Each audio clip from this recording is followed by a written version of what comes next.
Shamhlada, you'll translate. Okay, thank you. And I'll not be able to hear you, yes? Uh-huh.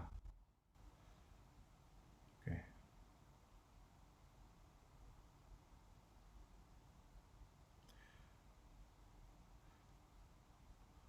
So we can start, Karan Krishna. Okay. Om Namo Bhagavate Vasudevaya. Om Namo Bhagavate Vasudevaya. Om Namo Bhagavate Vasudevaya. So, Hare Krishna, dear devotees, today we are reading the 7th canto of Srimad Bhagavatam, 14th chapter, and we'll read the verse 3.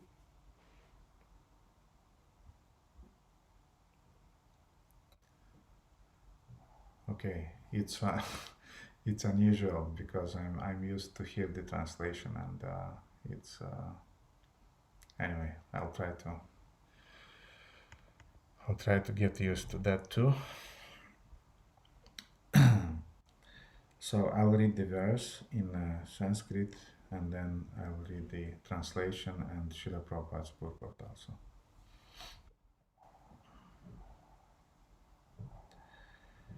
Shinvam Bhagavato Bhikshnam Avatara Kathamritam Shradadhano Yatha Kalam Upasanta Janavritaha Sat Sanga Chanakai Sangam Atma Jayatma Jidishu Vimunchen Muchemaneshu Swayam Swapnavad Uthitaha.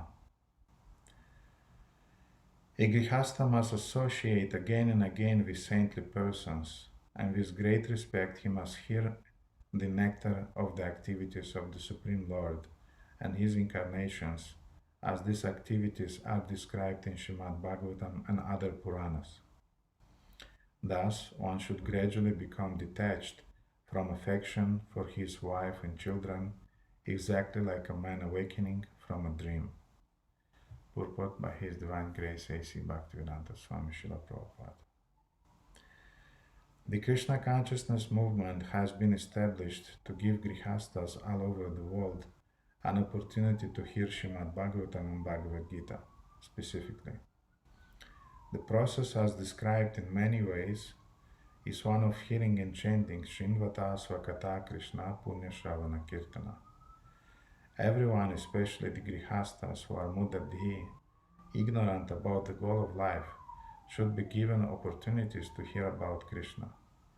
Simply by hearing, by attending lectures and the different centers of the Krishna consciousness movement, where topics of Krishna from Bhagavad Gita and Srimad Bhagavatam are described, they will be purified of their sinful inclination for constant indulgence in illicit sex, meat eating, intoxication, and gambling, which have become prominent in modern days.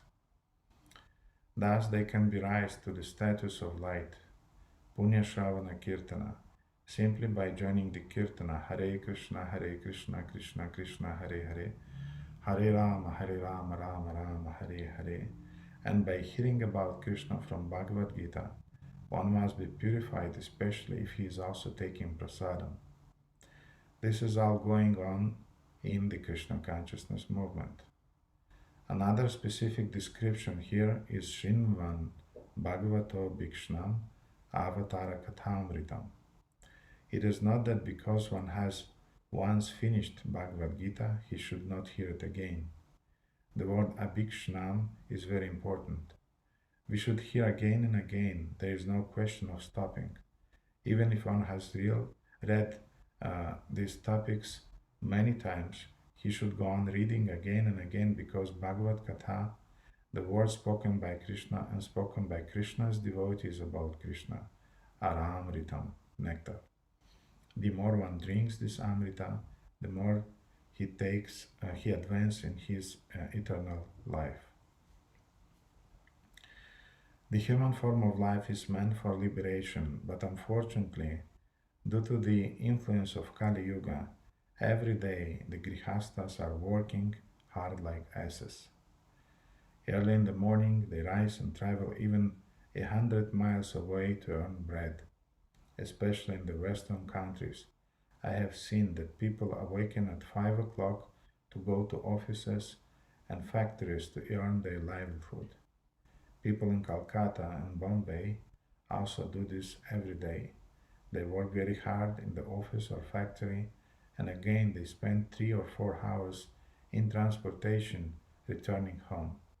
Then they retire at 10 o'clock and again rise early in the morning to go to their offices and factories.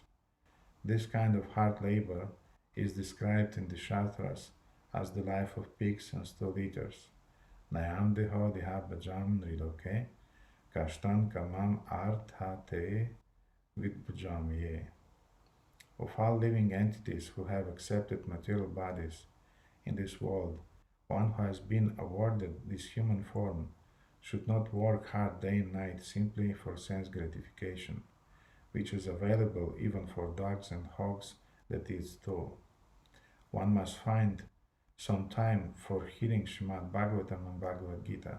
This is Vedic culture. One should work 8 hours a day at the most to earn his livelihood, and either in the afternoon or in the evening, a householder should associate with devotees to hear about the incarnation of Krishna and his activities, and thus be gradually liberated from the clutches of Maya. However, instead of finding time to hear about Krishna, the householders, after working hard in offices and factories, find time to go to a restaurant or a club, or instead of hearing about Krishna and his activities, they are very much pleased to hear about the political activities of demons, and non-devotees to enjoy sex, wine, women, and meat, and in this way waste their time. This is not Grihastha life, but demoniac life. The Krishna consciousness movement, however, with its centers all over the world, gives such fallen and condemned persons an opportunity to hear about Krishna. In a dream, we form a society of friendship and love, and when we awaken, we see that it has ceased to exist. Similarly, one's gross society, family, and love are also a dream, and this dream will be over as soon as one dies. Therefore, whether one is dreaming in a subtle way or a gross way, these dreams are all false and temporary. One's real business is to understand that one is a soul, Aham Brahmasmi, and that these activities should therefore be different. Then one can be happy. Brahma Bhuta Prasanatma Nashochiti Nakankshati Sama Sarveshu Bhuteshu Mad Bhaktim Labate Param. One who is transcendentally situated at once realizes the Supreme Brahman and becomes fully joyful. He never laments or desires to have anything. He is equally disposed towards all living entities. In this state, he attains pure devotional service unto me. One who is engaged in devotional service can very easily be liberated from the dream of material life. Again, the text. Shinvan Bhagavato Bhikshnam Avatara Katam Ritam Shadadhana Yatha Kalam Upasana Janavritaha Satsanga Shanakai Sangam Atma Jayatma Jadishu Vimunchen Muchamanishu Swayam Swapnavat Uttitaha. A Grihastha must associate again and again with saintly persons, and with great respect he must hear the nectar of the activities of the Supreme Lord and his incarnations, as these activities are described in Srimad Bhagavatam and other Puranas. Thus one should gradually become detached from affection for his wife and children, exactly like a man awakening from a dream. Om Ajnana-timirandasya Jnananjana-shalakaya Chakshurunmilitam Tasmai Shri Gurave Namaha.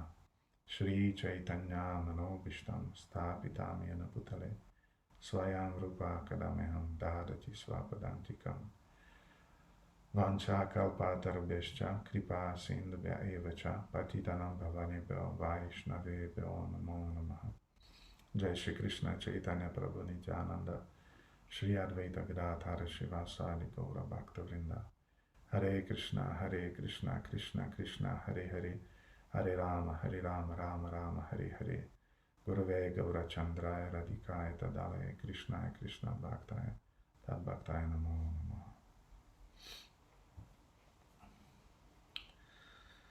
Okay, dear devotees, do you hear everything is working? I hope.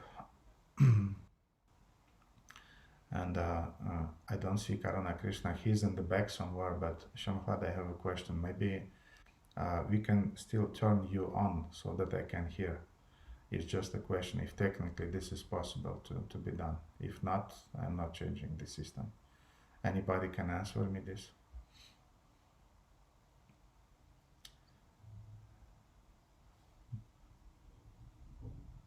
So Karuna Krishna just wrote sorry. Okay, sorry. Anyway, I'll accept.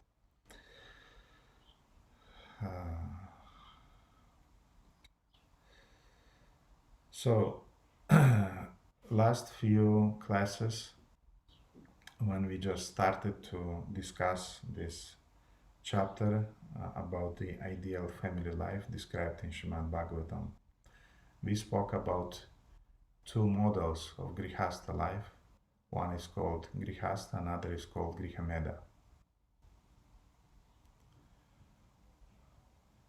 So this is a synchron translation, yes, Shamhlada? So I no need to stop for me. Okay. Okay. And, well, that's much better then. Thank you. And in this verse, in this purport, Srila Prabhupada is speaking even about not just Grihameda life, which means materialistic family life, but he's even talking about demonic life. And he's saying that persons who are not following the regulative principles, persons who are living like cats and dogs, persons who are involved in illicit sex, in different kinds of nightclubs and other political activities, including Prabhupada is saying that this is not family life, this is just demonic, completely contaminated life. And he's saying that Krishna consciousness movement is offering another alternative. Krishna consciousness movement is offering a way of really illuminated life, and even for devotees who are grihastas, who are family persons, even they can live a pure family life if they apply those dharmic principles that are described in the Shastras. And for example, today's verse is a very important verse because this verse is speaking about the essence of spiritual householder life. And that essence is reduced to daily listening to Srimad Bhagavatam, to daily listening to Krishna Katha, as here is said, that one must hear the nectar of the activities of the Supreme Lord and His incarnations, as these activities are described in Srimad Bhagavatam and other Puranas. So, dear devotees, you should know that the very moment when you'll start ignoring reading Srimad Bhagavatam together with your wife or with your husband, the moment when you'll start worshipping the deities, the moment when you'll start chanting the rounds together, the moment when you'll use your apartment to serve the devotees, that very moment you are making a step towards improving your spiritual grihastha lifestyle. And the moment you are ignoring listening to Srimad Bhagavatam, and especially the moment you are ignoring Svadhyaya, you are ignoring studying Shastras, everything will start as a chain reaction. First, you'll not have time for reading, then you'll not have time for chanting your rounds attentively, then you'll not have time to associate with devotees, then you'll not have time to be enthusiastic in your devotional services, then you'll not have time for chanting all of your rounds, and then just materialistic, hellish lifestyle starts again over. Therefore, the basis of Grihastha life is Shravana. Not just Shravana Kirtana, but especially I want to mention Shravana. You have to have time. If you don't have time, make time. And I have a friend, he is living now in the USA, and often he was traveling to Paris. He had some business there in Europe, and I remember how he told me about his acquaintances. One of the devotees there in Paris, who was a Grihastha devotee. He was one of the leaders of the Paris Yatra. And unfortunately so happened that his wife divorced him and left him with a kid, with a child. So he had a small child, really small child. And his wife, she did not want it to accept the responsibility. She did not want to associate with devotees. And she decided that she is going out of Krishna consciousness movement in spite of being initiated devotee. And this devotee, he had a child, he had a business, he was working, he was the leader, one of the leaders in the Paris Yatra, and often he was coming home very, very late. And since my friend was living with this devotee, he saw many times how this devotee, in spite of coming even very, very late at night at home, the first thing he was doing, he was taking Srimad Bhagavatam, and for 1 hour or half an hour or 40 minutes at least, he was reading with the voice, he was reading Srimad Bhagavatam. His kid already was sleeping, and at 12 at night, 1 at night, 2 at night, it did not matter for him. He had this vow, he had this vow that this is my spiritual substance, this is my food. And he had this realization that without such kind of approach to your spiritual life will be destroyed very, very soon. And I already described to you the model how usually this degradation is taking place. When devotees ignore Shastra, when devotees ignore reading and studying daily at home. I often told devotees from Bucharest that those seminars and classes, which I'm trying to arrange them in a very structured way, and the topics that I'm choosing also, they are kind of like topics that I feel that they're relevant for your spiritual advancement. And those educational seminars that I'm giving you regularly during the Sunday feast programs, they're not sufficient for your spiritual growth. They're just like they're just like the bones in the body, but these bones should be covered by flesh. These bones should be covered by muscles and should be covered by skin in order to have a full developed body. So the spiritual master, the guru, the preachers, our senior devotees, they are giving us a sketch, they are giving us, how to say, the general plan, but we have to apply this plan at our home. We have to do our home working. Otherwise, if you think that you'll survive just by one class during the Sunday and another program during the Wednesday, you should be assured that this is really, really, this will not work. This will not work. You cannot survive, or at least you cannot be healthy if you are eating only twice a week. It will just not work. You have to eat daily. Therefore, Shinvatam Svakata Krishna Punya Shravana Kirtana. We have to listen Nasta Preshva Badrishu Nitya Bhagavata Seva. We have to listen daily. You have to study regularly. You have to study it in a systematic way, one chapter after another, one chapter after another, one canto after another canto.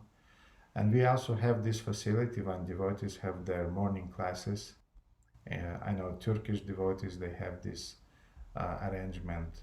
Now Baladeva with Shyamasundara, if I'm not wrong, Shyamasundara now is in charge of arranging, or will be in charge of arranging these morning Bhagavatam classes here in Bucharest. Devotees in Timișoara also have this opportunity.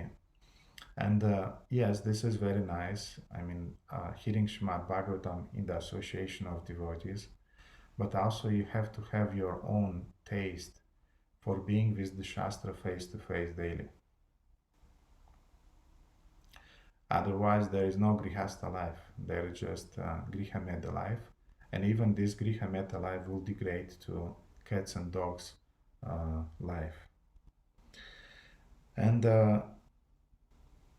the plan for this morning discussions that we'll have for the following at least few months, when we'll discuss the topic about the ideal family life. The format of these discussions will be that we'll first go on reading verse after verse in this chapter, 14th chapter, 7th canto, that we started to study now. But then, beside explaining the meaning of, general meaning of the verse, of the shloka, and of the purport, we will see all the time, during these classes, what Srila Prabhupada is stressing in his purpose. But I would like also to, to have a more deep approach to this subject, and therefore I'll appeal to one book which is called Grihastha Manual.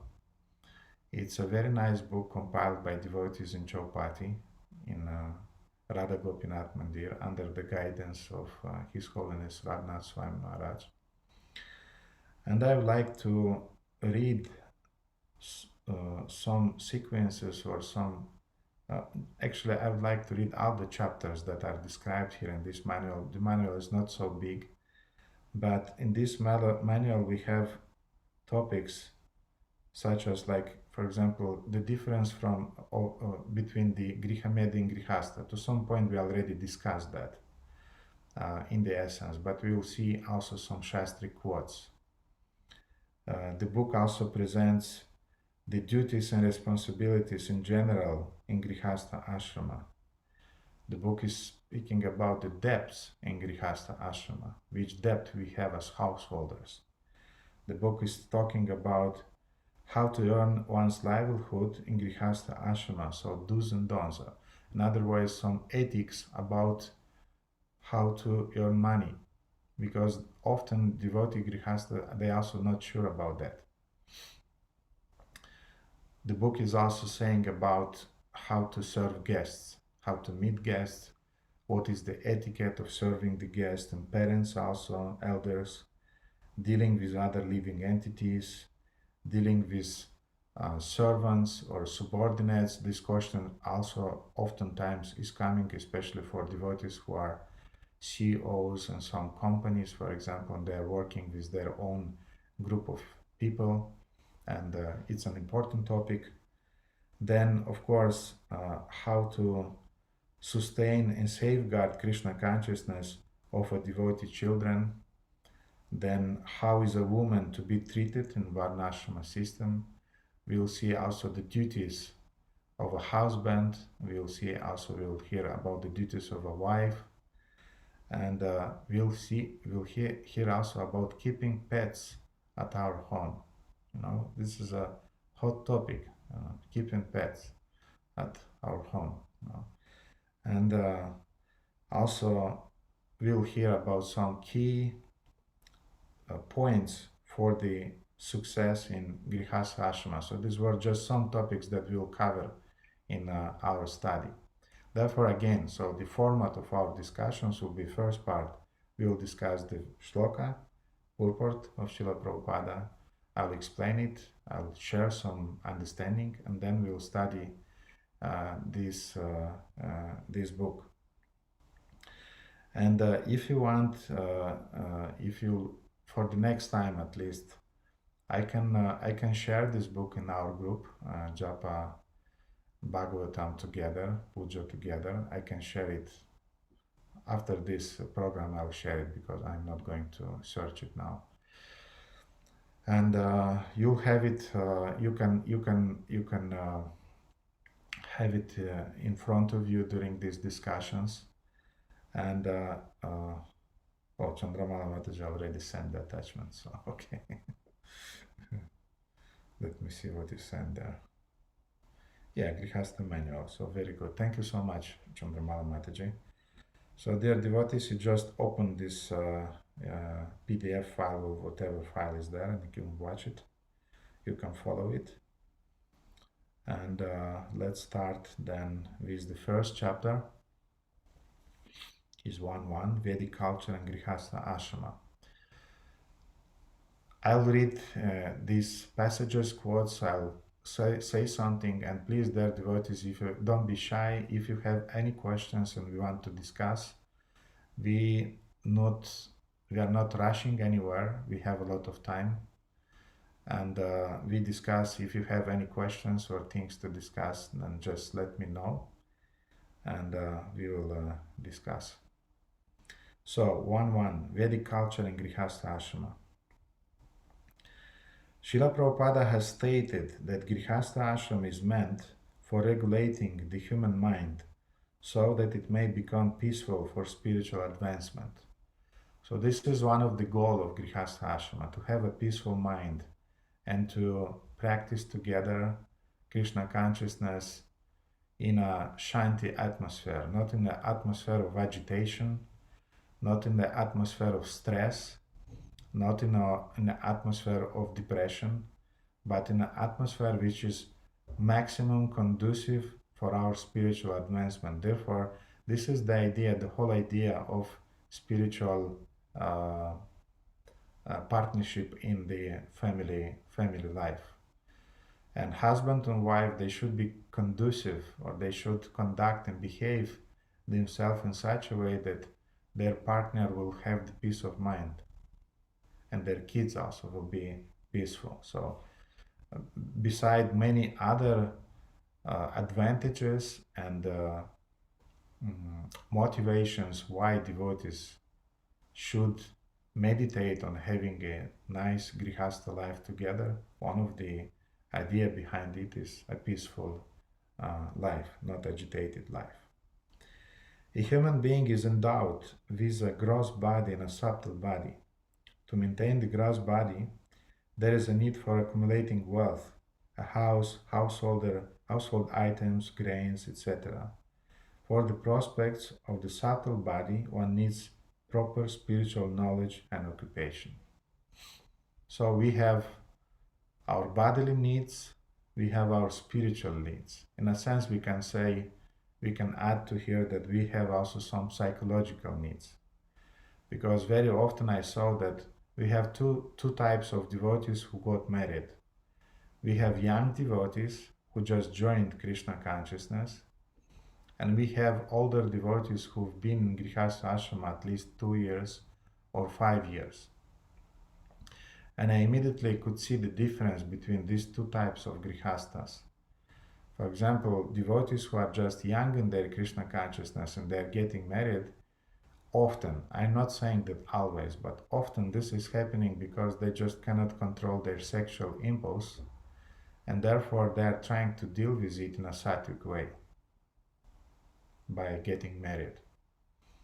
But elderly devotees who are getting married after 5 years, 7 years, 2 years of brahmachari life, usually they're not so much, the problem is not so much about sex, the problem is much more about subtle thing about peace and about the need of feeling some psychological security.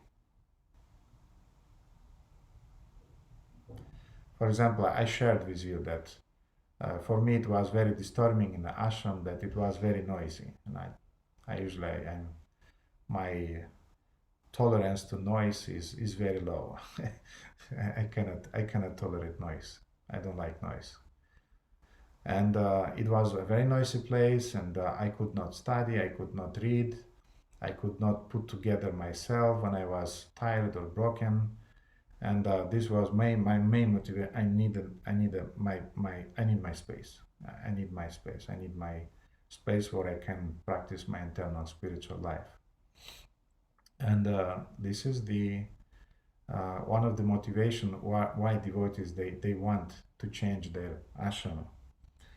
And when you are making this step, then you have to take care about your physical body, about the physical body of your spouses, about your husband, about your wife, about your children. You have to accumulate grains. In other words, you have to think about dharma, artha, and also kama.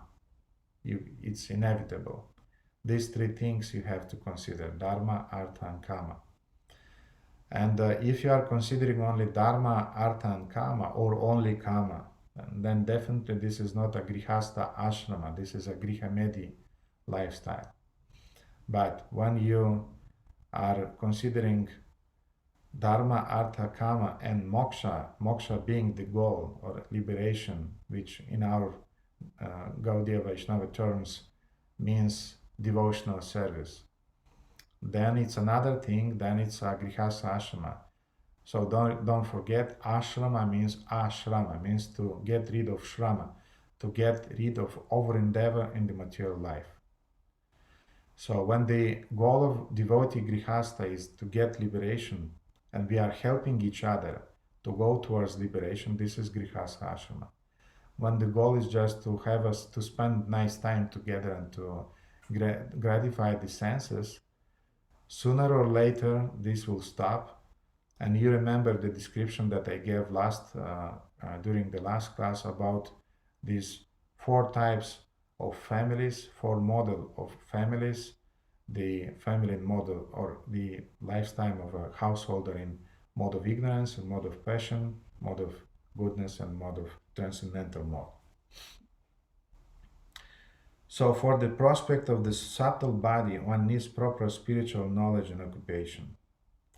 Grihastha ashrama is a complete package in Vedic culture. Thus, it is accepted that a grihastha can earn wealth, acquire a household, and other facilities. As per the Shastra, he is also allowed limited sense gratification, inclusive of sex, for rising Krishna consciousness and responsible children. And I gave already this example, but I'll give it one more time because it's appropriate now. I often heard this example from His Holiness Niranjana Swami. And he was saying, for example, Prabhupada actually, he called this sexual impulse, sexual itching, he said it's an infection. It's like an infection. When you have an infection in your body, you want to scratch it. No? And when you are diseased and you got some infection, you need a vaccine for that. And what is a vaccine? A vaccine is actually a small amount of a virus that is injected in your body in order to give your body the possibility to generate those what do you call them in English? Antibodies, I think they're called. Something like that, yes, antibodies. Or to at least to generate your immunity, to boost your immunity system. And then immunity system is boosted, and as a result, in our body, these antibodies, antivirus bodies appears, and we are immune towards the virus. So in the same way, the biggest virus that we have in the material world is sexual desire. And therefore, this material world is called Maiktuna Agara, which means this is the world which is revolving around sexual desire. And nobody has a chance to liberate himself from this without a spiritual practice. Therefore, Grihastha life is a kind of like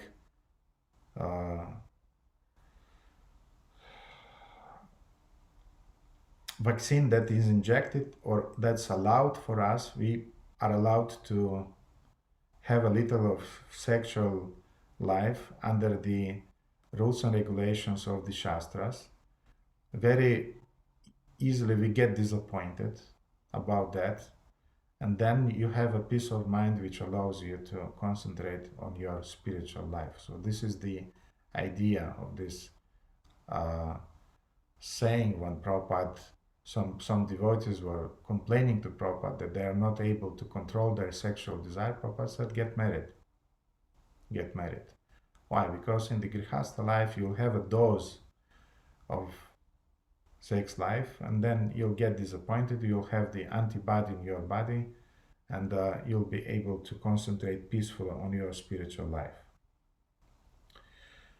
Unfortunately, in the depraved society of today, the sex element has been separated from the Vedic package and has been made the focus of material life. Sexual relationship between a man and a woman outside the sanctity of marriage is considered the in thing. So, dear devotees, do you have any questions regarding those things that we discussed already? Or any comment, maybe anything you want to discuss regarding it?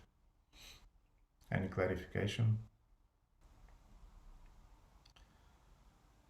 Okay, seems to be nobody has anything.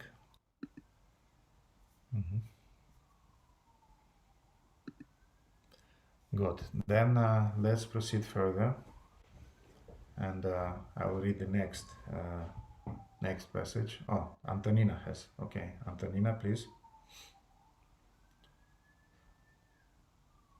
Yeah, how will do it? Примите, пожалуйста, мои поклоны. Не знаю, если слышно, необычный формат, но я бы хотела спросить, а как правильно в семейной жизни идти на путь без сексуальной жизни, как называется, целибат? Как выходить правильно, если ты уже... Ну, то есть это должны оба делать, или если это кто-то уже готов, и неважно, готов ли тот, то есть... Вот. So, Antonina's question was about how to go into the direction of complete celibate life in this Grihastha ashram, and for example, one of the partners is already ready to get rid completely of sexual activity, and another is not quite ready. What we do in such situation? And should the one who is able to control his senses, should he be sensitive towards another, or he should just go ahead? Yes, this is a very good question, Antonina, and the answer is that try to perceive the Grihastha ashram as a team of two souls who are meant to help each other. And in order to help each other, for example, I'm a fast walker, and Mokshopa usually he's not walking so fast. She can when she wants it, but usually she don't want it. Usually when she's walking in a very peaceful, sattvic way. I'm a more agitated person. Usually I'm walking very fast. And I was even ashamed when Niranjan Maharaj came recently to the airport. My God, I was walking in front of him, and then I catched myself, wow, hey, wait, Maharaj is not walking so fast. And then I looked at him and he smiled. He said, yes, you're a fast walker. And in the Grihastha life, you cannot walk fast in front of your partner. It will be a kind of like an egoistic attitude. Therefore, yes, you want to be renounced, You want to follow all the principles, this is very good, but you should do it both. I mean, you should do it together. You should learn it together.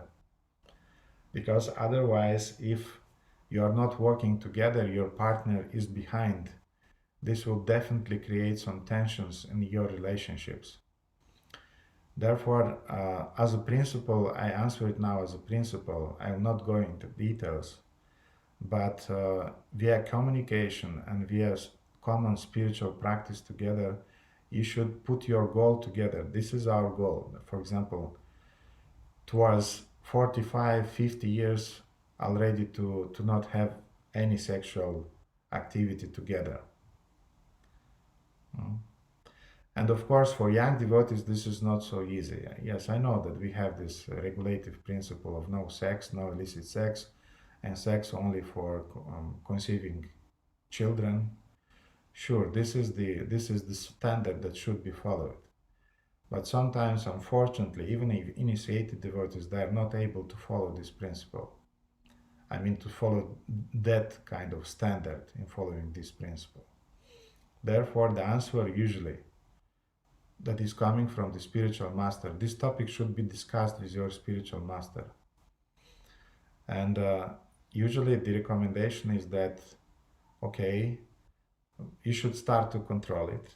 You should not do it daily, like cats and dogs, the Prabhupada said. You should not do it every 2 days or twice a day, I don't know, things like that. But you should start with the first step. I mean, that you are doing once a month. Then you are doing it, I don't know, once every 2-3 months. Then you are doing once in 6 months, one in a year, and so on. And step by step, you are going into that direction. And with your partner, you should discuss that towards 50, one will be 50, no sex life already, because this is the main idea behind this spiritual grihasta way of life, is to help each other to get rid of the sexual desire, because by cultivating or by maintaining sexual desire, you don't have any possibility to liberate yourself from the material world. And I know that nowadays it's not popular to talk about going back home, back to Godhead in one lifetime. I know that. But this is what Prabhupada taught us. And if devotees who are serious in their desire to go back home to Godhead in this lifetime, that means that they're really devotees, not just believers. A believer is one thing. Believers don't follow regulative principles. But surrendered devotees, disciples, they have this goal in their mind, in their program. And then they help each other to control the senses and to work into this gradual liberation from these desires. And you should not think that, well, that's it, I'm able to control my senses and I don't care about the needs of my wife, or the wife is saying, well, I'm controlling my senses, no illicit sex, and their husband, do whatever you like. And this will end in a divorce, and this will end that the husband, being unable to control the sexual life, he'll go to another woman. Unfortunately, this is the statistics in ISKCON. Therefore, the topic is not easy one. The topic is not so ideal, of course, and this is the solution that should be accepted for devotees when they're facing such situation. I know this is a controversial one, but yes, if you want to discuss, please. Karuna Krishna, you raised your hand, please. Hare Krishna, dear Gurudev, can you hear me? Yes. Thank you. Okay, so I solved at least the sound issue. Sorry for not being able this time to have a camera. Next time I'll fix it. So in the beginning of the description that you just said, and thank you very much for adopting this subject, because I have many questions and unclarities. But in the beginning, it was described exactly the situation that I'm in, that I live like a stool eater, in the sense that 3 hours I spend on the transportation, and then 9 hours at work and all of that. And I know that that is because of my lack of intelligence to earn money in such a way that is capable, that I'm capable of not working so much at this specific time. So I'm working on improving that, but I still feel right now like a failure. Like this is like a huge challenge, and I don't know exactly. Should I started the process to make some businesses and to get out of this situation, but I don't know how should I feel at the moment because I'm still in the process, and I literally feel like a stool eater, and no, it's no fake humbleness or something, but it's just like an ass. It's horrible, and I just don't know how to feel about myself in this situation. You should understand one very important principle that often Grihastha devotees don't get it. You should, for example, allow for the work, you should allow those 8, maximum 9 hours for working. And those money that you are getting from this 8 hours of working, this is your quota in your life. And by karma, some devotees or some householders, by working 7, 8, maximum 9 hours a day, they get, for example, 2,000 euros as salary. Other devotees are working the same amount of time, and they are getting 4,000 euros. Others are working the same amount of time, they are getting 20,000 euros. And sometimes it's happening that devotees who are working 7, 8, or 9 hours a day, who are getting only 2,000 euros or maybe, I don't know, 1,000 euros, they think, and they are falling into this trap, thinking that by working 12 hours a day or 13 hours a day, I'll get a bigger salary. And this is not necessary that this will happen, because don't forget that you get the fruits of your work, not just by your work, but because they are given from above. The fruits of your work is coming from Krishna. And therefore, if during this quota time you are getting 2,000 euros, be happy. If you are getting 20,000 euros, also be happy by that. Of course, you'll engage those money in Krishna's service. But this is one trap that often beginner Grihastha devotees, they don't get it. They fall into this trap thinking that I'll work more hours, I'll ignore my rounds, I'll ignore my wife, I'll not have time to spend time with her, I'll ignore my friends, I'll ignore reading. Usually such kind of devotees, they don't read at all. And I'll not have strength and energy to arrange any namahatas at my home. I'll not have energy to be involved in devotional service in the community. And I'll remain outside because why? Because I need to work 8, 9, 10 hours a day or 12 hours a day. I don't know. Therefore, please don't fall into this trap. Of course, in the beginning, when you are just start some business, when you have a startup, yes, maybe the situation is such that you'll need to apply yourself a little bit more. You'll have to stretch yourself a little bit more. But if this is the general tendency that becomes chronic, then you have a problem in your spiritual life. Another myth that devotees householder devotees have. They think that first I'll have to improve my material well-being, my financial situation.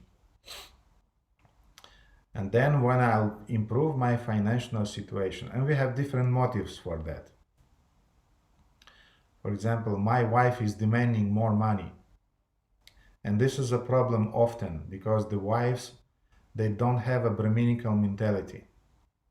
They have a censer-joiner mentality. They want money, they want fine clothes, they want some social life, they want to travel thrice a year to Hawaii somewhere, in some other exotic places, and they want very sophisticated food stuff and things like that. They are not into preaching, they are not into caring about devotees, and their demands are too high. And then the husband, poor husband, in order to fulfill those demands, he's thinking that let me first arrange my material needs and will prosper with my wife materially, and then we'll have time, energy, and money, resources to be engaged in devotional service.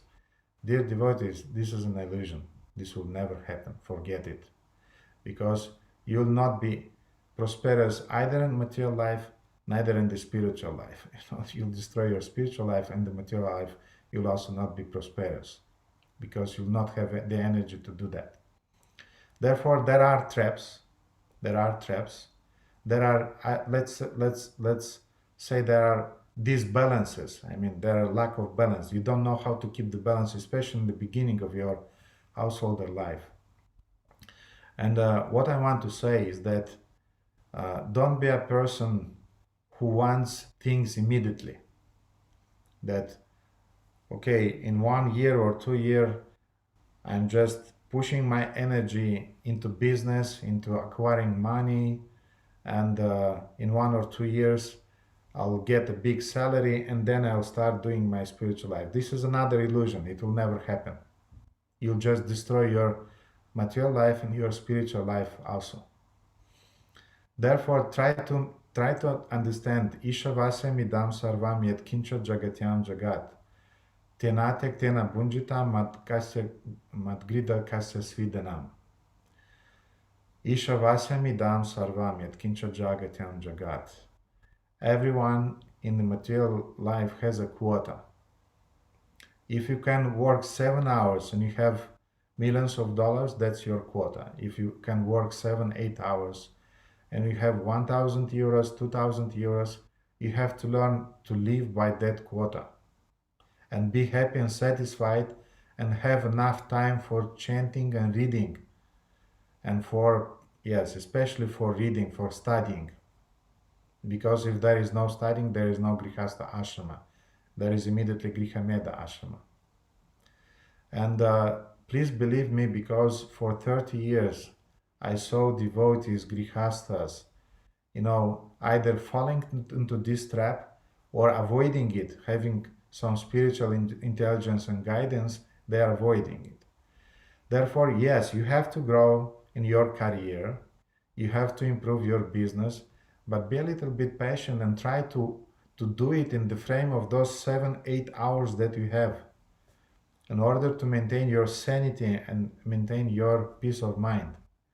And you have to discuss with your wife about that. You have to discuss. I'm not, Karuna, now look, I'm not, I don't have anything behind my words. I mean, I'm not hinting to anything. You put the question, I'm replying to the question. It's not that I'm talking about you and Shamhlada. I mean, if I would like to talk with you and Shamhlada, I will talk personally. Now I'm just talking about the principles. And therefore the principle is that you take a vow with your wife, and this vow is called Brahminical Grihastha lifetime, Grihastha lifestyle.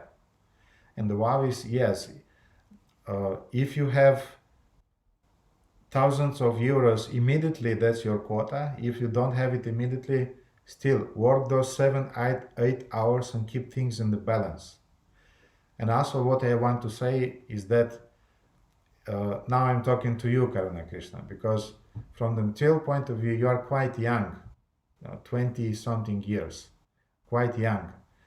And in this stage, you're already doing very well, because when we got married with Mokshopa, we were, no house, no car, no clothes, and no problems, of course.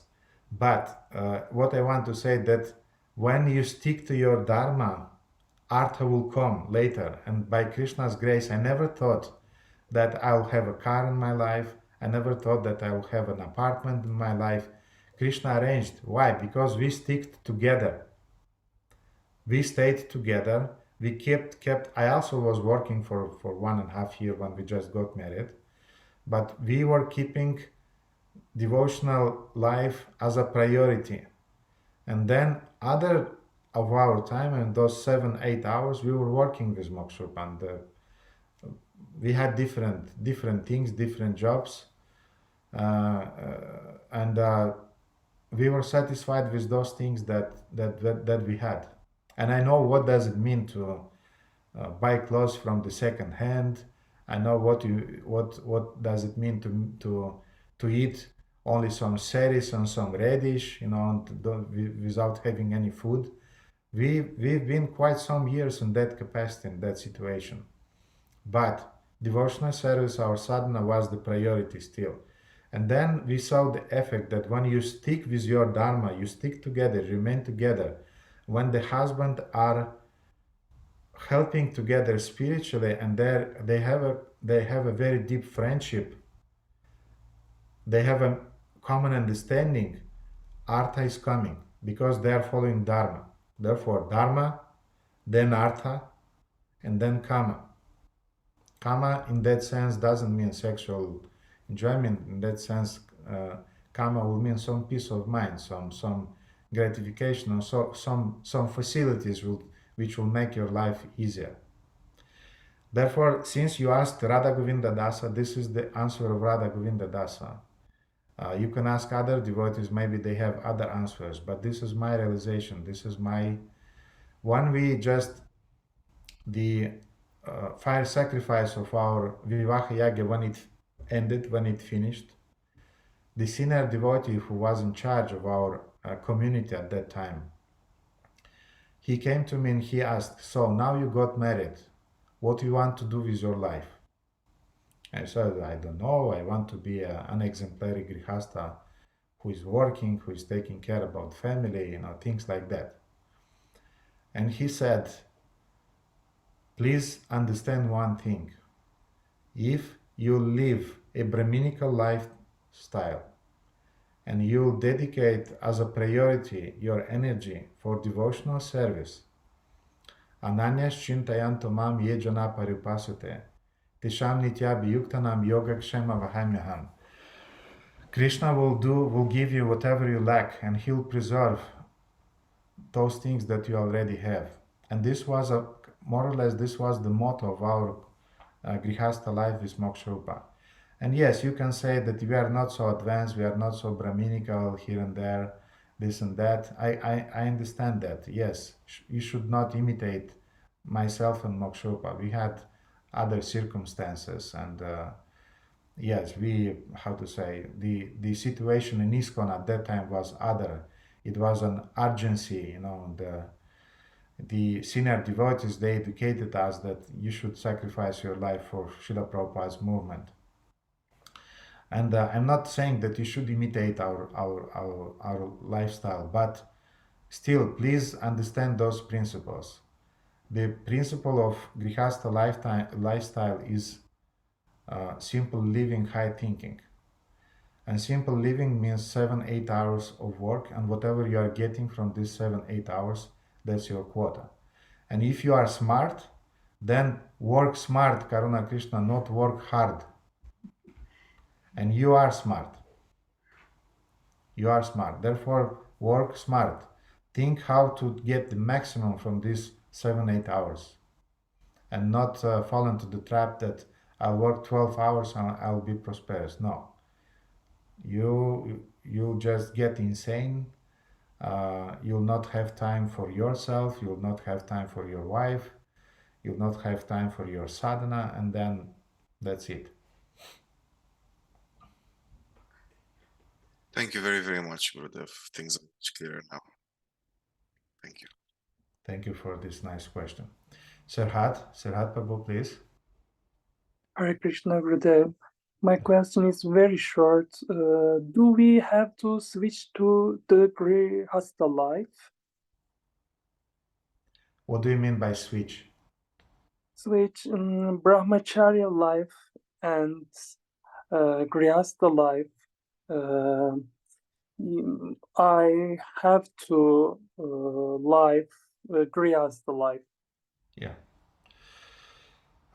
No, this is not necessary to switch from or to go step by step from brahmachari life to grihastha life. That you mean that you have, do you have to be a brahmachari and then to go to grihastha life? No. Ideally, yes, but in your situation in Turkey, when you don't have yet a brahmachari ashrama, you don't have yet this facility, that and beside the fact that you don't have yet this facility, you have a mission there, and you have a mission in Ankara, especially in your center in Ankara. Therefore, what I want to say that you are amongst the pioneer. You know what it means, pioneer? Pioneer, it means you are the first devotees. You are doing the most hard job now in order to establish and to create this Ankara temple, Ankara community. And is one of the most difficult services that you confront now, you have to face now, together with Chandramala Mataji and Dinabandhu Prabhu and other Haridev Prabhu there. But you'll get the most mercy from the part of Lord Chaitanya, because in a sense you are sacrificing your well-being in order to promote the mission of Lord Chaitanya in Turkey, in Ankara now. Therefore, if the question will be, Gurudev, should I go to and stay in some brahmachari ashrama for some years? I would say no, because the urgency is there. You have to remain in Ankara in the place which is called Prabhudatta Kshetra. Prabhudatta Kshetra means the place that Krishna gave you for your spiritual perfection. And by staying, stanesti tam shuti gatam tanuvan manobir, ye janat, I forgot the last part of this verse, but stanesti tam shuti gatam tanuvan manobir. Remain in that situation that you are now. Concentrate your intelligence, your heart on Shravanam, Kirtanam, on listening, preach, and whatever you need, whatever you would got in the Brahmachari ashram, everything will be compensated by Lord Chaitanya. Because your situation is special now. Therefore, no, don't leave your place. Stay there and preach, because Lord Chaitanya needs you there. This is how I feel it. And therefore, yes, ideally, when we have the facilities, opportunities, we can go to Brahmachari ashrama to get the experience. But you are following the principles. You have very nice guidance. You have very nice sangha of devotees there. They'll take care about you. They'll teach you. And the idea of Brahmachari ashrama is to learn to control senses. That's the main idea. Therefore, under the guidance of Chandramala Mataji and Dinabandhu Prabhu and Haridev Prabhu, by preaching, by arranging all those beautiful preaching programs that you have, you'll learn these things. You'll learn, and you'll get your qualification for making the next step in the Grihastha ashrama. Thank you. Dinabandhu Prabhu and Chandramala Mataji, it sounds okay? Gurudev, I want to ask something to Sarat Prabhu. Sarat Prabhu, Grihastha Ashrama, yani Brahmachari olarak kalmayı acaba bir tapınağa taşınıp orada Brahmachari olarak yaşamak gibi mi düşündün? Yoksa Yani ben evlenmesem olur mu diye sordum. Ankara'da olup bekar kalmak olarak mı soru sormak istedim? Bunu bir netleştirelim mi? Hem de bekar kalıp Ankara'da kalmak gibi. So Gurudev, he wanted to ask that question in a way that he used that Brahmachari term to stay at his home and being single, not to be married. Or he's asking that if I have to marry or not. Okay. So this is the exact question. Yeah, okay. Thank you so much for clarifying this.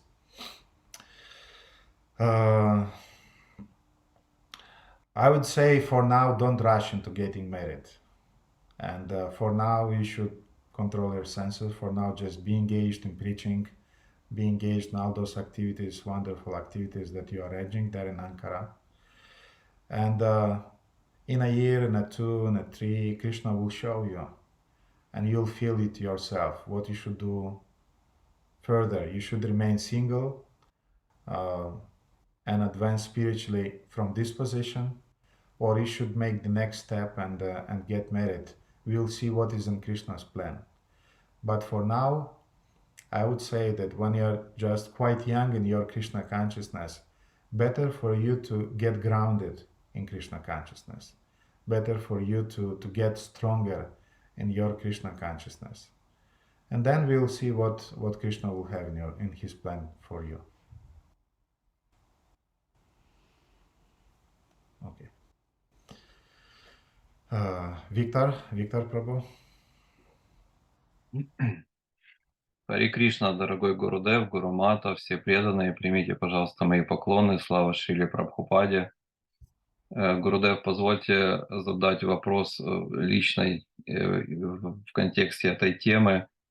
Так получилось, что потерял здоровье и работу, и живу за счет жены.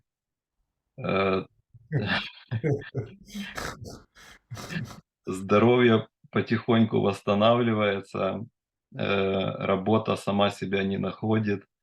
Но живу гармонической жизнью зато. Появилось много времени свободного для общения с преданными, и уже желание особо, так сказать, работать и тает, беспокойство это, с одной стороны, пропадает, с другой стороны, понимаю, что это неправильное положение мое. И хочу спросить, что делать? Брать любую работу, первую попавшуюся, лишь бы как бы занять себя, либо продолжать как-то ждать какого-то хорошего варианта. Я бы сказал так, okay, we need to translate that, yes. So Victor was asking that because of some external reasons, he doesn't have the same job that he had before. He doesn't have a job now, but he has quite a lot of time. He's associating with devotees. He's doing some services in his community, and he's not feeling quite comfortable with that, of course. But the question is, should he jump into any work now, or should he wait for some better work that will give him some better facilities? And my reply to that will be, Victor, it's one thing that you have to discuss with your partner, with your wife. It's not a decision that you should take yourself, because if you'll take yourself this decision, this will be egoistical. This will not be in a dharmic way. This will not be proper. Therefore, if your wife is supporting you and she is saying that yes, for now better stay home, your peace of mind is better, your health is needed, and we have to improve your health. For that, stay at home, don't go rushing, working somewhere at hard work, and then in time you'll get a better job and then you'll work. It's okay. But if your wife is saying no, maybe you should still go to some temporary job and work, and because she feels like that, she feels that for your family this is necessary, then you'll have to do that step. One thing that I want to say in this regard, and also in the regard of Karuna Krishna's previous question, is that when devotees are choosing their jobs, they have some priorities in their mind. And the priority is not the salary. This is, of course, a very important point, to have a good salary, to work smart, not hard, and to have a good salary. But the most important priority for a devotee is, of course, the job should be sattvic. I mean, it should not be working in a slaughterhouse or things like that. So the work should be more or less, it should be sattvic as far as possible. But the main concern is time. How much spare free time you have, how much spare and free time this job is offering to you. Therefore, if you have a job that you have to work during Sundays, most probably this is not the best job that you can pick. If you have a job that you have to work, from 8 o'clock till 9 o'clock in the evening, this is also not a good job. Therefore, salary, yes, but spare time or free time. And when Saturday, Sunday, you can be at home with your family, with devotees. When you have a decent salary, and when you are working from 8 to 5 or something like that, and then you have quite enough time in the evening to regenerate and to have energy for your spiritual practice. Therefore, it's a topic that should be discussed with your partner, with your wife. Victor. Спасибо, Гурудев. Ваши слова очень важны для нас. Спасибо и вам за замечательный вопрос. Окей, Евгения, Матаджи Евгения, пожалуйста. Харе Кришна, дорогой Гурудев, Гурматам, преданные, примите мой поклон, пожалуйста, все слава Шри Прабхупаде. У меня, очень схожие вопросы. Наверное, в женском теле хочется разобраться с другой стороны. Проживая вашими, вы говорили наставления, такие давали наставления, что впоследствии нужно найти работу. Но какую бы работу я ни находила, вот как вы сейчас сказали, она достаточно, не то что не статичная, но достаточно тяжелая по времени и по обязанностям, и все выворачивается внутри, сопротивление идет, потому что уже больше 2 лет я не общалась ни с кем, кроме как с преданными и родителями. И выходить на такую работу мне мой ум меня прям отторгает все связанное с этой работой. И с другой стороны, вашими тяжело оставаться, поддерживать свое здоровье, но и уже без служения я не могу. Вот какие здесь могут быть приоритеты, и согласно вашим наставлениям, что делать? Я переведу, Евгения. So Evgenia's questions was more or less the same topic. She will ask a little bit from another angle. And she is living in the ashrama, Brahmacharya ashrama now in Russia. And she's asking that I suggested to her when she was telling me about her health problems that she has in the ashrama. I suggested to her that maybe the option would be just to not to stay in the ashrama, but to live separately and to have a job, and to have a job that will allow you to maintain yourself and also to do some service in the community. And this can be the solution. And the question is that she was trying to find some job, but it's very hard to find a job that is offering you time. It's very hard nowadays to find a job that is offering you enough salary, enough money to maintain yourself, and then what to do in this situation.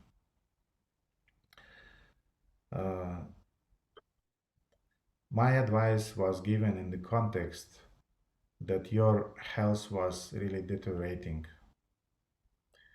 and that was my main concern, because the principle that I was taught by my spiritual master is something like health, sadhana, service. These are the priorities.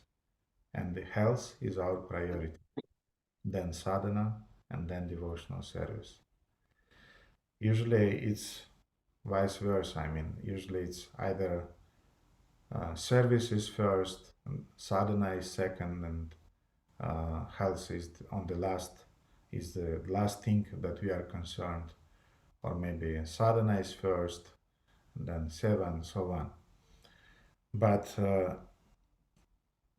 in order to advance spiritually, we need this health, and when we are young, we don't quite value this this great gift that is given by Krishna, that is given by nature. And therefore, my feeling is that yes, if your health is really deteriorating in the ashrama, then maybe you should not stay in the ashrama. You should stay in a more peaceful atmosphere, not in the sense that of sattvic, that more peaceful in the atmosphere which will give you the facility to take care about your health. And nowadays, yes, we know the political situation in Russia, and we know the economical situation in Russia, and maybe because of that circumstances, it's not easy to find a job which is giving you the facility to maintain yourself, to have your salary and to pay for an apartment, and to have money for your own needs, such as food and medicine and so on. And therefore, Evgeny, it's a thing to discuss, it's a thing to, how to say, to be flexible and to choose if you're staying in the ashrama is manageable, more or less is manageable. Yes, it's not so okay for your health, but still it's manageable to remain there and to practice your Krishna consciousness. And the ashrama is taking care about your needs, more or less, maybe not quite the way that we would like, but still. And if we choose between the situation when you are just going to some karmic crazy job and you become the slave of the corporation, or when you have to work 10, 12 hours and you are just killing your spiritual life, definitely I would say remain in the ashram. But of course, at one point you'll have to make the choice, what to say. If it's manageable to remain in ashram and to maintain health on some level at least, then remain in the ashrama. But it's unbearable, it's not possible, then the choice is to step out of the ashram and to take care about the health. So it's not a easy answer for this situation, Evgeny, and I think Krishna will show in time, will show what is his plan for solving this kind of situation, your situation. Therefore, now tolerance. You should be a little bit tolerant. And my concern for you is that I don't want you to be sick, because I often saw devotees going out of the ashrama being sick and chronically sick. Unfortunately, this is the statistics. And I would like that we would have some ashramas that is really taking care about the emotional needs of devotees who are living there, material needs, and of course spiritual needs. Now the ashramas usually they provide spiritual needs, but about emotional needs and health needs, physical needs, usually they don't care so much about that. And if we are choosing to live in the ashrama, we should be prepared psychologically that yes, I'll not be treated in a way that they are taking care about my health, about my emotional needs. I will work hard here, but this is the price I have to pay in order to remain in this spiritually surcharged atmosphere. For everything we have a price in our life.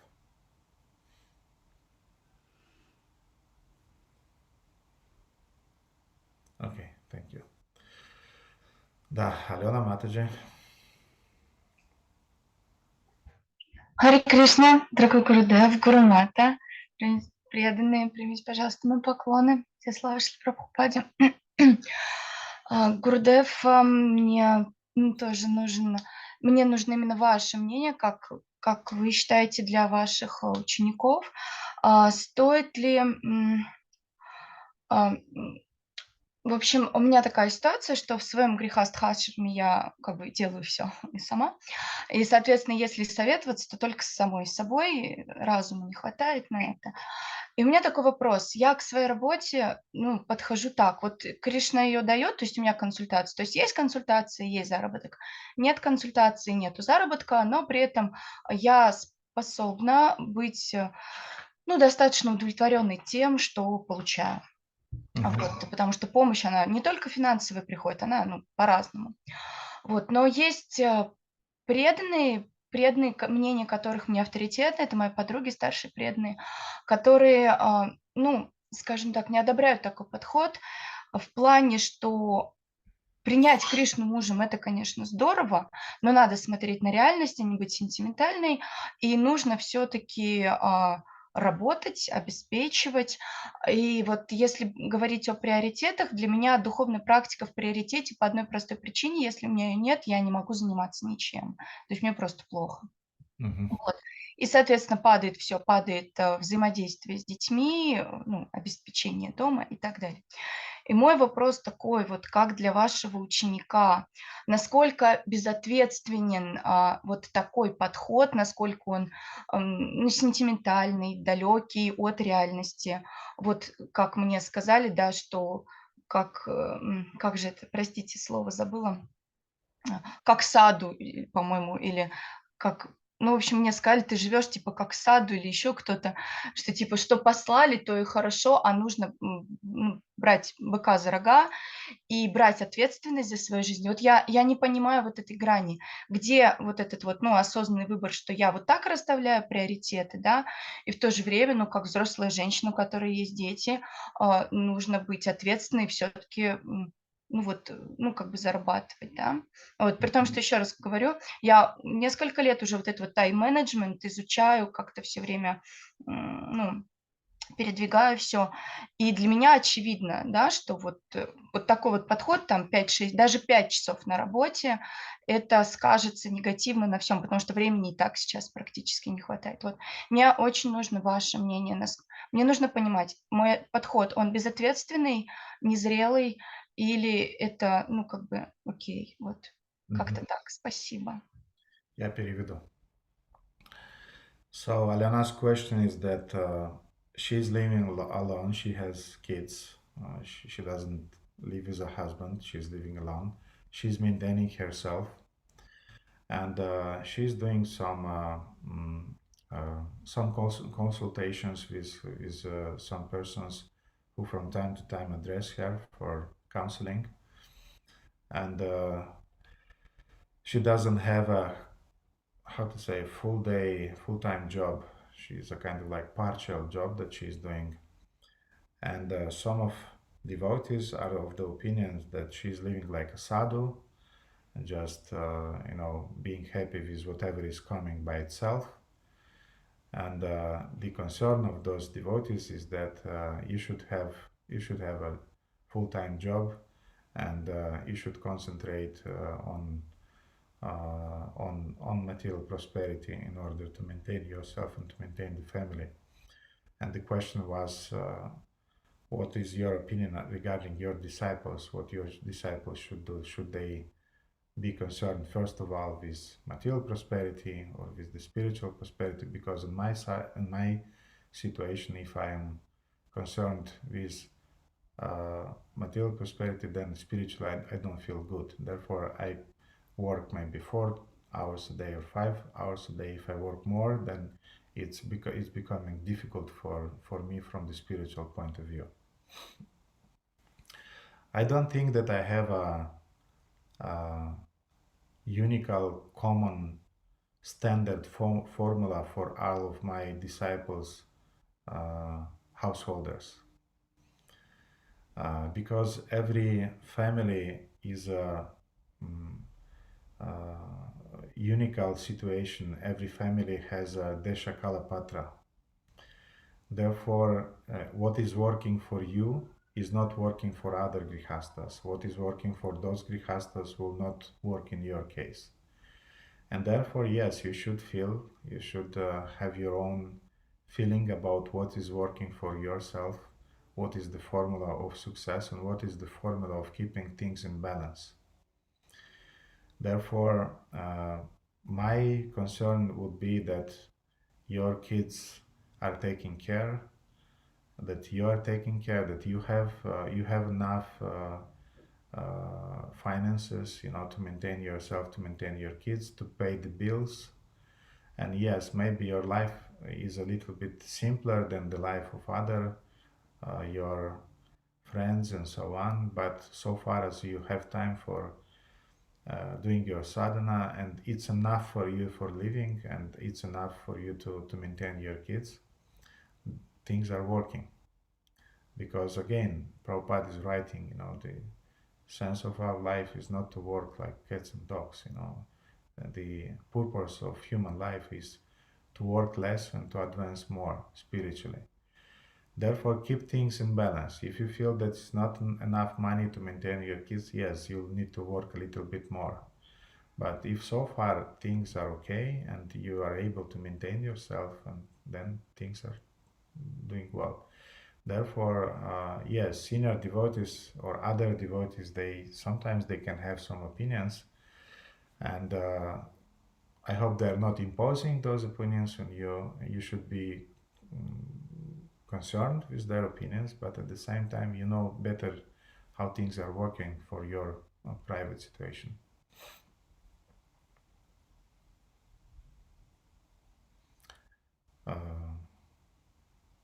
Алена, я ответил на вопрос? Да, спасибо большое. В основном, да, я просто хотела сказать, может, я ваш ответ, простите, не поняла. Меня именно беспокоит, именно вот это сильное беспокойство, что правильно ли я поступаю. То есть я даже не столько спрашиваю, как поступить, сколько я пытаюсь понять, верно ли я делаю. Вот меня смущает именно вот момент ответственности. С одной стороны, вот я просто сейчас вас слушала, да, как вы отвечали другим ученикам. С одной стороны, я понимаю, что если я хоть куда-то фиксированно устроюсь, я не смогу быть мобильно доступна для преданных. То есть вчера утром сказали концерт, я готовлю просад, и вечером мы его распространяем. Да, там приезжает кто-то, нужно делать гирлянды. То есть вот этой мобильности не будет. Но с другой стороны, вот этот вот, еще раз повторюсь, да, меня смущает. Я не пойму, где этот баланс. Потому что, ты уходишь очень сильно вот во все это духовное, а вот как же вот материально там, вот я просто хотела понять, не безответственно ли я поступаю, насколько это зрелый подход, вот это вот. Меня именно вот это вот разъедает изнутри, страх того, что я поступаю инфантильно, сентиментально и на поводу каких-то псевдорелигиозных чувств. Спасибо. Если вам хватает денежных средств для того, чтобы оплачивать счета, оплачивать квартиру, себя поддерживать, дети не голодные, не холодные, не болеют, и вам этих средств хватает, все, это баланс. Просто. Okay. She was specifying, clarifying that still I don't get where is the balance. Am I responsible or irresponsible? And then my answer was that so far as you are able to pay your bills and your kids are not hungry, they are taken care of, and you are taken care of, and they are not sick, and you are healthy, and you are able to pay all of your bills, this is the balance. This is fine. Then you have time for devotional service. So I'll never say that you should go work just to have a work. No. The goal of your work is to maintain yourself in such a way that you'll be able to advance spiritually, to make devotional service. But just to go to work just because everybody is working and you should also work, no, I'll never say like that. If your work that you are doing now is sufficient to pay the bills, fine. Then everything is nice. Everything is okay. Go advance spiritually and don't be worried about all those things. You are responsible because your first responsible in life is spiritual responsibility, not material. But material things also have to be kept in balance. And so far as I know you a little bit, I never felt that you are an irresponsible person. You have a clear mind, you have a clear intelligence, you know what you want. It's not the case, so be peaceful. You are a responsible person.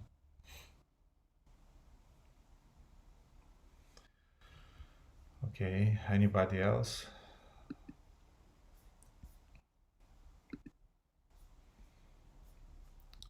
There is something in the chat. Let me see what is there. No.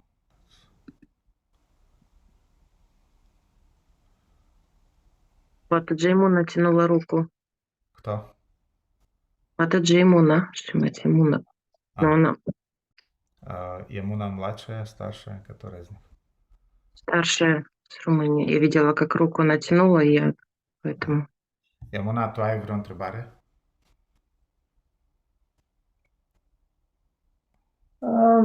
Hare Krishna, Gurudev.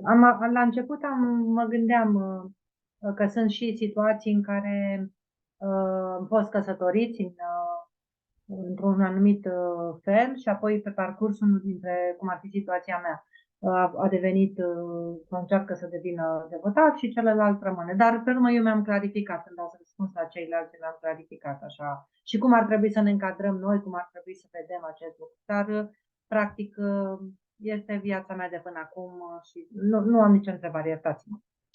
Okay, bine. So yeah, she had some thoughts, but now it's clarified. She don't need any further clarification.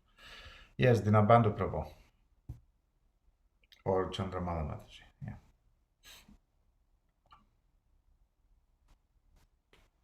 Hare Krishna, and thank you very much for this opportunity that we are able to hear from you and able to ask questions.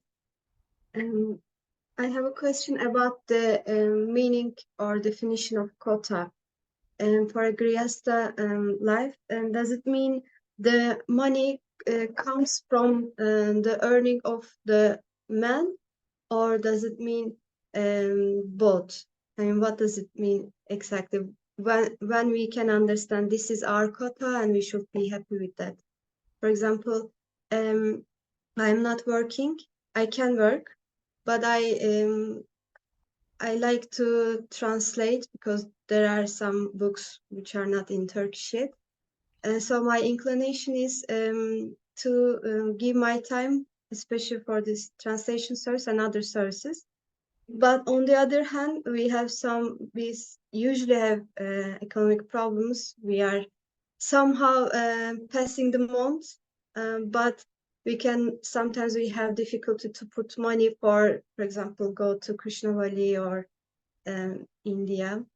And sometimes if we want to do something for Ankara, some preaching things, we hardly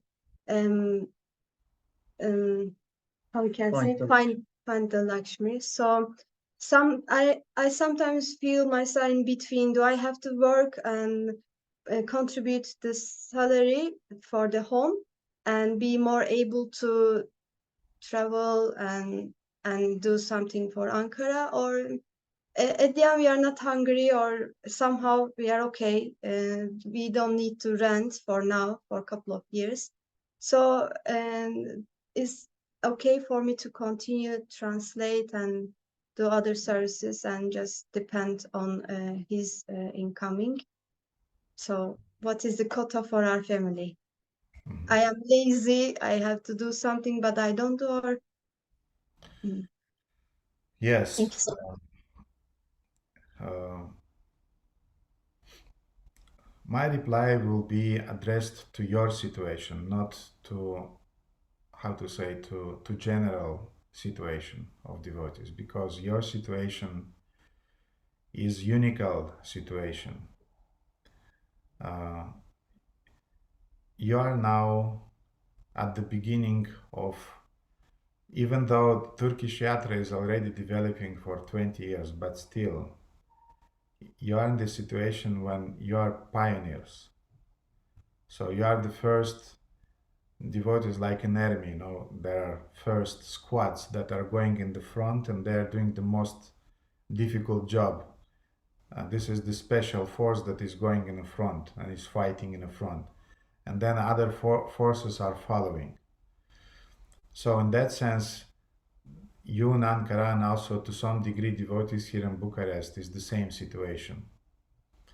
And this sort of situation, when we are not a part of a community which consists of 700 devotees, 2,000 devotees, like in Kiev they have maybe around 3,000 or 4,000 devotees nowadays. So this is the community. And then in that situation you have a completely other infrastructure, you have a completely other social model that is working there, in other requirements for devotees, grihasthas who are part of that community. But in this situation, when you are part of a small yatra which is just in the process of growing, then this special squad, special force devotees, usually they are more concerned, yes, with preaching. They are more concerned with translating books. They are more concerned, with doing things that are needed to be done urgently now. And I'm aware that not all the devotees are able to bear this. Not all the devotees have quite a sattvic mind in order to remain peaceful in this rather poor, materially poor situation, and to be concerned on promoting Srila Prabhupada's mission in the circumstances that we are now. And this is a sacrifice that this is your choice that you are doing with your husband in order to promote and to advance, to promote Srila Prabhupada's movement in Ankara and Turkey also. Therefore, in this situation, if those money that you have now, they're enough to pay the bills and more or less to have some clothes and to more or less maybe not to go to New Vraj Dham so often that, okay, you'll not go every year, but you'll go maybe once in 2 years or in 3 years. But meanwhile, you are getting so much mercy by translating Srila Prabhupada's books into Turkish. I mean, this is a real opportunity. I mean, a very rare opportunity, and don't miss it, because everything has a price, and the price for the special mercy that you'll get from Srila Prabhupada and from Lord Chaitanya for translating Srila Prabhupada's books into Turkish, the mercy that you'll not get in any other place, or maybe financially you'll be better, but you'll not have this very, very special service that Krishna gave you now the chance to perform.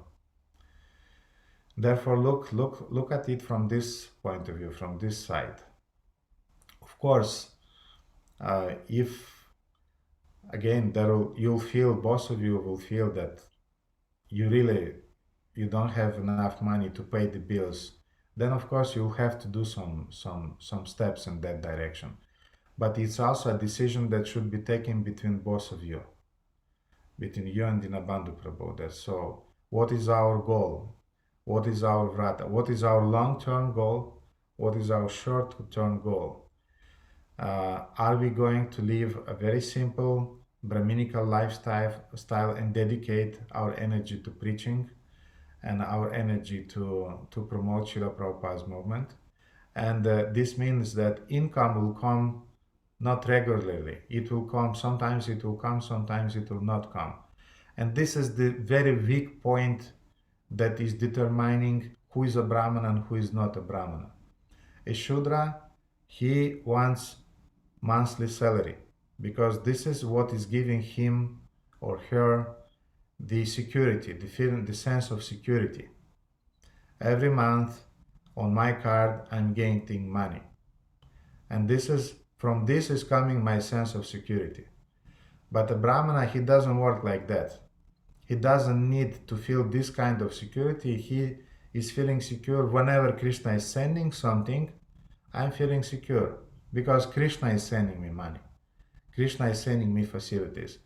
And this is quite a high standard. Not every couple of devotees are able to follow this standard. Therefore, sometimes devotees, they for 1 year, 2 years, 3 years, they were trying to follow this standard, but then they go back to jobs. They go back because they're not able to follow it. And other devotees, they're able to follow this high standard the whole life. And then usually devotees from the community, they're reciprocating because they're seeing this Grihastha couple dedicated their life to Krishna consciousness, to preaching, and to taking care about us. And as a reciprocation, we want to help them.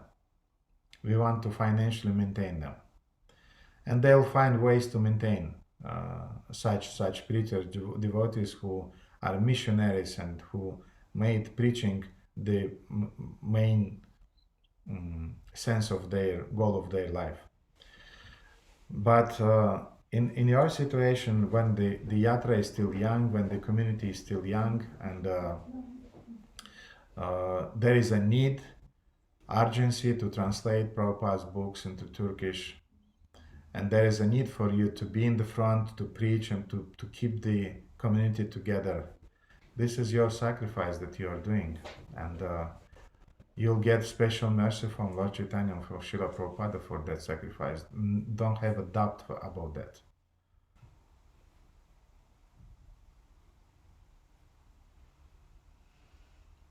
And if, for example, Vivis Mokshopa would go back, because we spent around 22, 23 years.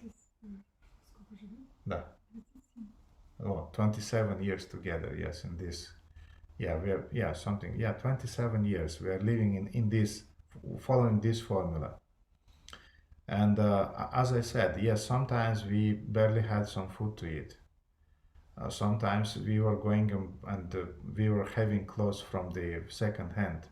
And this second hand clothes, those who are using it, they know that it has a special smell, you know. And Mokshupa doesn't tolerate it till now, this smell, this smell. Anyway, what I want to say that sometimes in order to push Srila Prabhupada's movement, we'll have to sacrifice. We'll have to tolerate some absence of finances and security and so on. But in time, Krishna still is taking care about such dedicated devotees. Through devotees, somehow Krishna is arranging things. If you have faith, Krishna will arrange things. If you don't have that faith, go to work. But knowing you and Dinabandhu Prabhu, I would suggest go ahead. Do this service that you are doing now and get the mercy that you can get now. Thank you so much. Actually, I am very happy with this situation. Just especially, I was concerning about if I am acting like a lazy person. No. That because No, you would be a lazy person if you would not work and you would sit at your home and doing nothing. Then yes, this would be a problem. But you are not going to a job not because you don't want. You are not going to a job because you accepted the responsibility to translate Prabhupada's books. Therefore, this is not irresponsibility or adharmic.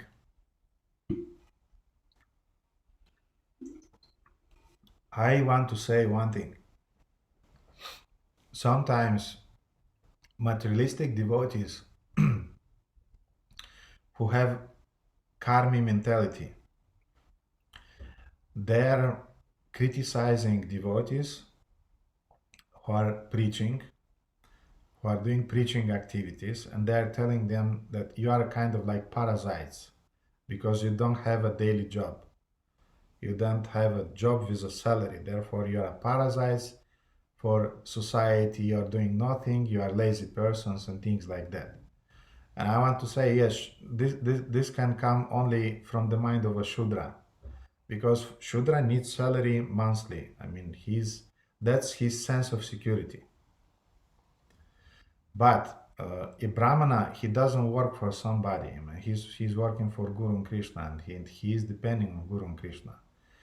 And therefore, you should never have a doubt that so far as you are working hard for Srila Prabhupada's mission, you are a responsible person.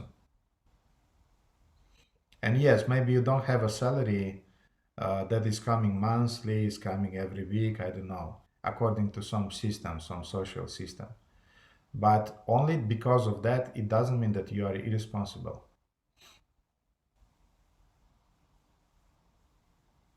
Thank you so much. Hare Krishna, thank you. Shamahlada went to work, yes? Okay, then Trailoki Sundari. Yes, we made a switch. Ага, окей, then Trailoki Sundari. Вы переводите, да, для русских преданных? She will not be able to respond. Karuna, she is translating for Russian devotees? Yes. Okay, then that's fine. Anything else? Any question?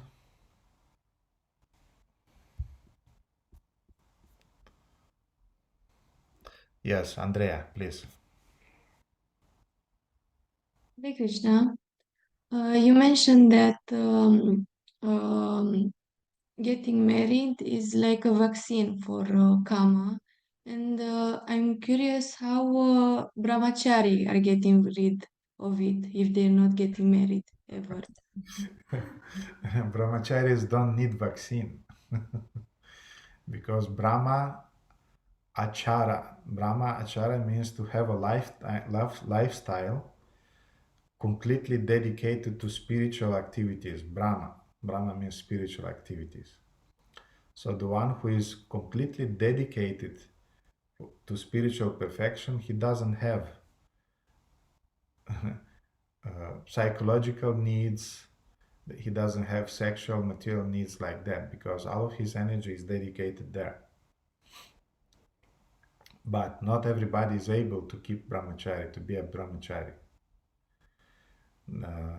To be at least what is called upakurvana brahmachari. Upakurvana brahmachari means a brahmachari who never had sex and who never is getting married. And 99.9% of boys, they are not able to follow such a strict vow. Therefore, usually they are staying in the brahmachari ashrama for 2 years, 3 years, 5 years, 10 years, and then they're still getting married. But very rarely, very rare persons like Bhaktisiddhanta Saraswati, he remained a brahmachari, upakurvana brahmachari. He never had sex in his life, and he was able to follow this vow because he had a very deep taste for Krishna consciousness. He had a very, very, very deep taste. Therefore, yes, brahmacharis, they don't need that vaccine so far as they are concerned and completely dedicated to devotional service. But if after 5 years, 10 years, they feel that they cannot strictly follow anymore this vow of dedication, full dedication, then they get married. And they are following the same principles, little bit adjusted in the Grihastha life. And Prabhupada said this is called Grihastha Brahmachari. And Grihastha Brahmachari are those devotees who, before begetting a kid, they're coming to their spiritual master and they're asking for blessings. Dear Guru Maharaj, we want to have a kid, do give your blessings. And then the spiritual master is giving the blessing. And this is called Grihastha Brahmacharya. You are having sex, being blessed by the spiritual master. Again, not all the devotees are so Brahminical, not all the devotees are so renounced. It's not a problem, they are devotees. I mean, I'm not imposing on you that thing, but just for you to know that there are such standards and there are such ideals. I'm telling about these things.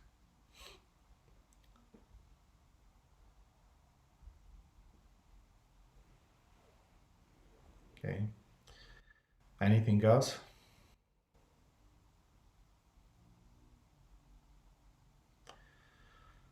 Okay, then seems to be we discussed everything today. Next time we'll read the next. We'll read the next verse. Let me bookmark it. It will be the fourth one.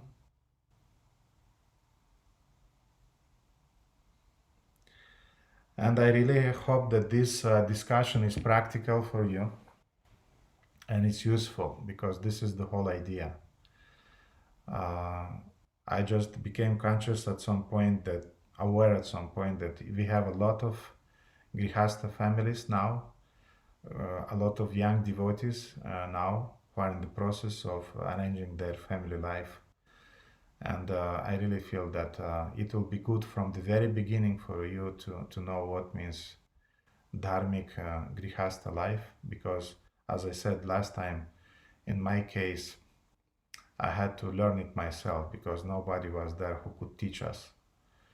And I appealed to Srila Prabhupada's books, but I would be happy if at my time when we with Makshupa got married, there would be some devotee who would teach us what means Grihastha lifestyle, what means dharmic lifestyle, what are the priorities, what are the things that should be done, what are the things that should not be done, what are the traps, what are the mistakes, and what are the advantages also of this Grihastha ashrama, because it's Bhaktivinoda Thakur is saying that in Kali Yuga, Grihastha ashrama is the best of all the 4 ashramas, even is the better than sannyasi in a sense.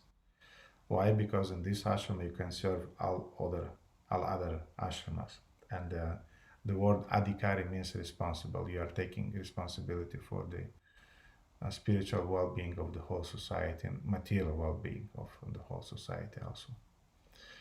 So therefore, I hope that this discussion are really very useful. Yes, Dinabandhu Prabhu? Hare Krishna, Gurudev.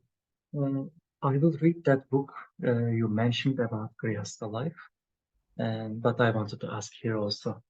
As a Grihastha or as a Grihamedi trying to be a Grihastha, how can we get good relationships with other Grihastha couples in our community, and also some Vanaprastha, we have some divorced Matajis here, and some bachelor young ladies and young boys here. So as a Grihastha couple, how can we communicate with them? How can we call them? Relate with them. How can we have relationship with them? Thank you.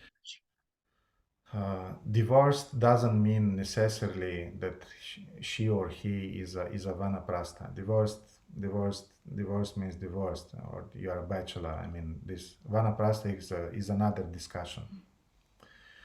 But what I want to say is that this Varnashrama idea is not quite, how to say, it's the Kali Yuga that we are living nowadays is not the favorable circumstance for the Varnashrama principles to be smoothly applied. Therefore, ideally is that we are in the first part of our life, we are brahmachari, then we are a grihastha, we are living with the same partner the whole life, then we are getting vanaprastha, then we are getting sannyas. This is the ideal formula. But unfortunately, in Kali Yuga, everything is happening. You don't have an opportunity to live as a brahmachari, then you get married, then you get divorced, because Kali Yuga is there. And we should not be very demanding from the members of our community, trying to put them in some boxes which are called brahmachari, grihastha, vanaprastha, and sannyasi. Because sometimes when we are, we are trying to put those people in those boxes, they are not feeling comfortable, because every situation is very specific, and we have to be very compassionate and understanding. From another side, we as a couple, we have to be very exemplary. We have to be strict with ourselves, but we have to be lenient with other people, and we have to give them space. And yes, sometimes they'll not be married for a long time. Sometimes they'll be divorced. Unfortunately, it doesn't mean that we are give our benedictions for divorce, and we are supporting divorce. But we should understand sometimes it will happen, and you cannot just reject that person because he got divorced or she got divorced. You know, devotees are so rare in Kali Yuga that he's divorced, not divorced, he's a devotee, take care about him. So that's one point that I wanted to make. And in order to build relationships with other Grihastha couples, things are very simple. Srila Rupa Goswami is saying in Upadishamrita, Dadati prati grihnati guhyama kyati prichhati bhungte bhajete chava shadvidi priti lakshanam. There are 6 types of priti lakshana, or 6 types of things that we can do in order to improve relationship with anybody. It doesn't matter if he's a grihastha, he's a sannyasi, he's a vanaprastha, any devotee. But especially in the case of grihastha, it is working. Giving gifts, receiving gifts. For example, you see a grihastha couple who just moved from one apartment to another apartment. Usually they need a lamp, I don't know, they need a carpet, they need something they usually need when you move from one apartment to another. Be there for them, help them. Try to help them, give them, you know, whatever they need at that time. Whatever you have, give them some pillows, anything they need. And that will be your dadati, that will be your gifts that you are giving to them. Pratigrihnati, they also would like to reciprocate with you. Receive those gifts. Be thankful for them. Cook prasadam and invite people to your prasadam, to your home. Invite other grihastas to your home. Spend time face to face with them. And when you invite somebody to your house and you're cooking, like Srila Prabhupada told to Tamal Krishna Maharaj once, he said, if you want a lifetime friend, cook with your hands, offer it to Krishna, invite the person, serve with your hands, and this type of interaction around prasadam will create a basis for a lifetime friendship with the person. For the whole life he'll remain your friend. Therefore, yes, bhunkte bhajayate chaiva, offer them prasadam. And I want to say one thing. In the beginning, the order that Rupa Goswami is describing is dadati pratigrihnati, then guhyama kyati prichhati, then sharing some confidential things and hearing confidential things.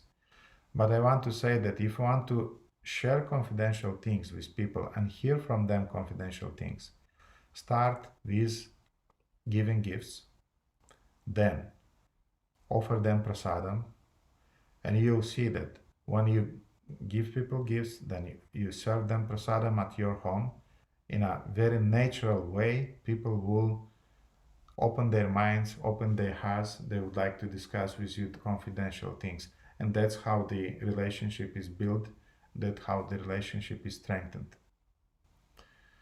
And that is the way to build relationship with other grihasta couples. And at your home, you have to have the altar, and you have to have the Prabhupada's books on a shelf, you know, not under your bed or in a box, you know. But devotees should see that the central thing in your house is the altar and the books. And whatever you're eating things that are offered to Krishna. And when your house is clean, your bathroom is clean, it may be simple. It may be really simple. No need to have very sophisticated furniture or things. But when devotees are coming to your house and they're seeing that everything is clean, the kitchen is clean, the bathroom is clean, altar is very taken care of. I mean, the flowers are there. May be very simple, but it is clean, and you are very nice host. This will preach for itself. No need to say words. No need to say words. When people are coming to your house and they're seeing these things, in their mind they immediately understand these are really spiritual people. These are serious devotees. And no need for him to say something, because just by your example, you are already doing a lot of preaching. So this is the model to build relationship, or the formula to build relationship with beginner devotees, with congregational members, with older devotees, grihasta couples, and with devotees who are fortunately either they are not yet married, or maybe they are divorced, whatever. But when they are seeing that at least some grihasta couples in our community, they're very strong in their ashrama, they're very strong in their spiritual life, this will empower them to work on their own situation.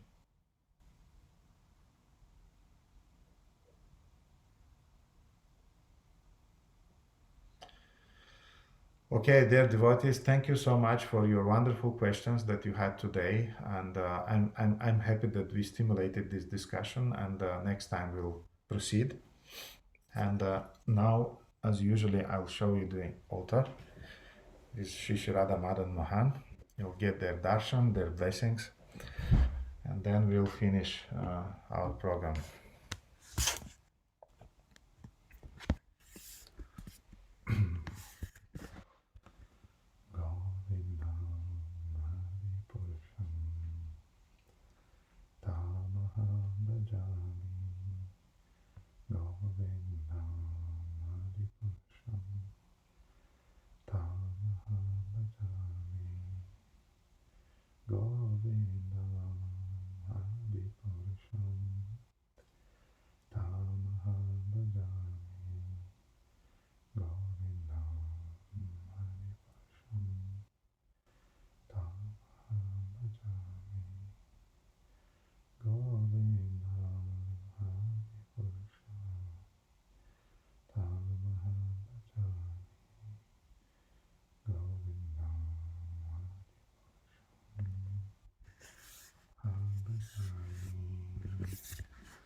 Харе Кришна. Виктор, одна маленькая вещь. Похоже, мы приедем в Иски, как он там называется. Похоже, мы приедем на фестиваль. Если у вас получится туда приехать, мы будем очень рады с вами увидеться. Я уже поставил задачу жене искать отель. Окей. И Елена, и сейчас я посмотрю, она тут есть. Похоже, она отключилась уже.